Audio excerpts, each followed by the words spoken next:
पंजाबी या सराइकी टप्पे, बोलियां, माहिए होते हैं, इनमें एक जरूरी होता है कि आवाज में एक दर्द हो। बिल्कुल ऐसे ही। लेकिन आपकी आवाज में तो इतना ज्यादा दर्द है कि लगता है कि महबूब दूर नहीं है, फौत हो गया वो। ये दर्द खुद ही होता है या इसका इंजेक्शन लगवाना पड़ता फील करना पड़ता है। वाह वाह माशाल्लाह, जुनेद साहब वर्गे बंदे फुल तैयार श्यार होके टाई शाई ला के फिर याद आंदा मैं तो किधर जाना ही नहीं। भाई जी जरा साफी साहब नु वेखो, लगदा जिवें कुकर ने जहर वाला दाना चुग लिया।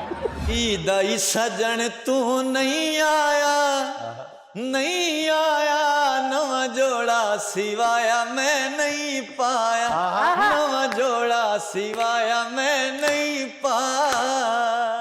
आप जैसी अदबी शख्सियत को हर वक्त यूं खारिश करना ही जेब नहीं देता, ये जानते हो?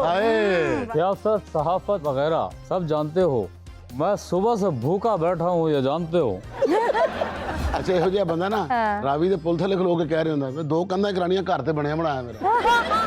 पर चना दे दी से कुल्ली यार दी घड़िया घड़िया।